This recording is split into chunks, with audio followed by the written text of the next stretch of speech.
તો એ સમાચારોમાં આગળ આપણે વાત કરીએ રાજકોટની તો રાજકોટમાં ભારતીય જનતા પાર્ટીના પ્રદેશ અધ્યક્ષ જગદીશ વિશ્વકર્માની મુલાકાત દરમિયાન જનસેવા સંકલ્પ કાર્યક્રમ સાથે ચૂંટણી પ્રચારનો શ્રી ગણેશ કરવામાં આવ્યો।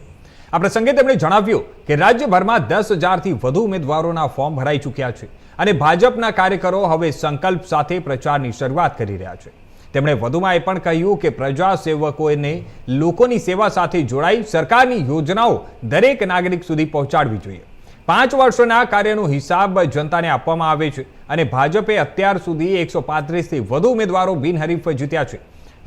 વિપક્ષ પર પ્રહાર કરતા તેમણે કહ્યું કે ચૂંટણી સમયે જે વિપક્ષ સક્રિય દેખાય છે અને જ્યારે ભાજપના કાર્યકરો સતત ગ્રાઉન્ડ લેવલે કાર્ય કરતા રહે છે। છેલ્લી ઘડીએ ઉમેદવાર બદલાવ અંગે તેમણે જણાવ્યું કે ભાજપનો કાર્યકર હંમેશા કમળના પ્રતીક સાથે સંગઠનના નિર્ણયને સ્વીકારે છે। એટલે સ્થાનિક સ્વરાજની આ ચૂંટણી કાલે રાજ્યભરની અંદર 10,000 કરતાં વધારે ઉમેદવારોના ફોર્મ ભરી ચૂક્યા છે। આજે તમામ 15 જેટલી મહાનગરપાલિકાની અંદર અમદાવાદમાં આજે માનનીય મુખ્યમંત્રીશ્રી દ્વારા,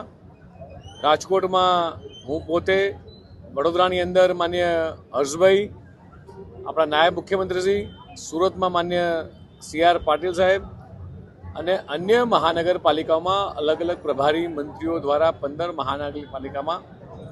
આજે એક સંકલ્પ લેવાનો, આ જે પ્રજાના સેવકો જે એક સંકલ્પ લઈ અને આગળ વધે અને જનસેવા માટે આગળ વધે એ પ્રમાણેનો આખો સંકલ્પ કાર્યક્રમ આખા રાજ્યની અંદર થયો છે। અને આ સંકલ્પ સાથે જ જે રીતે પંડિત દીનદયાળજીની અને ડૉક્ટર શ્યામા પ્રસાદની વિચારધારા છે, ભારતીય જનતા પાર્ટીની જે વિચારધારા છે, એકાત્મ માનવવાદ, અંત્યોદય એટલે છેવાડાના માનવી સુધીની જે સતત ચિંતા કરવી, દેશના યશસ્વી પ્રધાનમંત્રી માનનીય મોદી સાહેબ જે રીતે માત્ર ગુજરાત નહીં પણ સમગ્ર દેશને વિકાસની રાજનીતિની ભેટ આપી છે,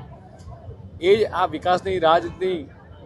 ગુજરાતના મુખ્યમંત્રી માનનીય ભૂપેન્દ્ર પટેલે સતત અવિરત પ્રયાસથી ચાલુ રાખી છે। અને જ્યારે સ્થાનિક સ્વરાજની ચૂંટણી છે ત્યારે આખા રાજ્યના તમામે તમામ પ્રજાસેવકો